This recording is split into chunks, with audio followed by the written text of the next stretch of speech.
global economic advisor, is joining us this morning. William, I know you have strong views with regard to everything that's playing out in West Asia. What's the latest based on everything that's happened over the last maybe 18 odd hours? Well, I think the vice president summed it up. The markets are believing what he's saying, which is that the priority for the United States is to keep the Strait of Hormuz open, to keep oil flowing, especially to Asia. And I think that's the market message that is really at work right now. Otherwise, you'd be seeing oil well above $100 if we were to return to conditions that prevailed during the war. So I think the markets are really treating very calmly the increased belligerence that's going on there.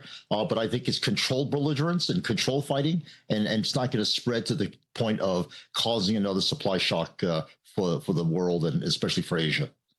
William, hi. What do you make of the FOMC minutes that came in? A few of the members wanted to look for a rate hike, but eventually, they settled for a pause at this point in time. Thank you for asking. I think that's really a fascinating thing that happened there. As a former Fed staffer, I am truly embarrassed to say that the FOMC is no longer acting as policymakers, economic policymakers guiding U.S. monetary policy. They're jockeying for political positioning. I think when you think about it, back in March, almost the entire committee was talking about either holding rates unchanged or perhaps cutting it. And between March and now, what has truly changed economically to cause a shift of so many votes wanting to increase rates? The last FOMC meeting showed that in the dot plots, 8 members wanted to raise rates, and 9 members wanted to leave things alone or lower them. And that, I think, represents political brinksmanship. They were concerned that Chair Warsh is coming in to try to argue for a new framework for monetary policy, a new framework for getting economic data in a more timely fashion, a more accurate fashion that's less subject to change and more forward-looking.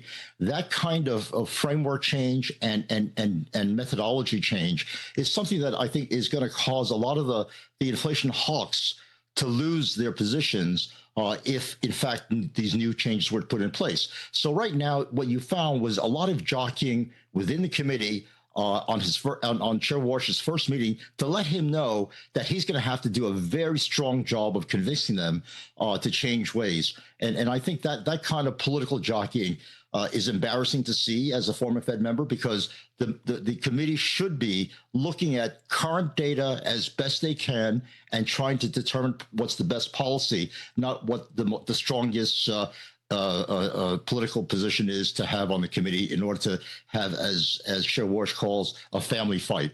And I think the sides are really strengthening positions for the family fight. And that's really what the minutes showed.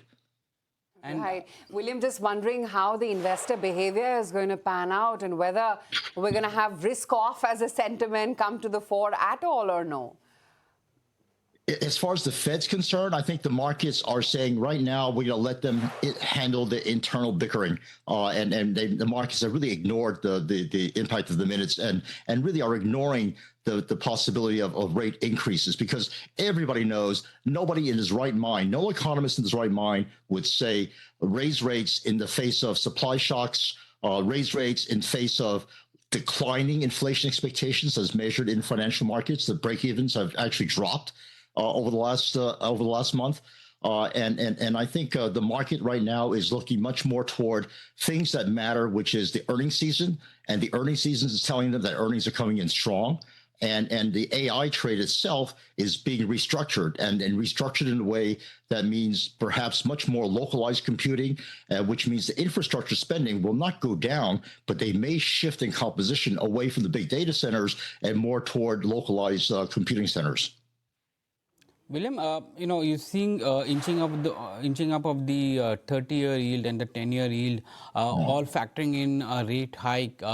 In your opinion, when do you see the first rate hike? As I said, no economist in their right mind would ever advocate raising rates when you are in the face of an oil shock that doesn't change inflation expectations.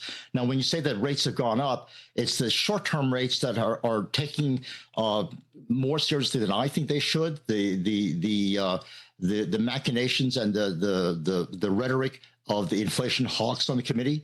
But I think that once that blows through and the data will show that the bulge that we see in price spikes right now is mainly coming from energy and from the tariffs that were put in place and a few places that are not tariff or energy related in the service sector, which people point to as being a source of rising core inflation. These were like travel, the price of business class travel. That is spurred by a lot of stock market wealth effect, which is done at the spending done by the top 10, 20% of the population.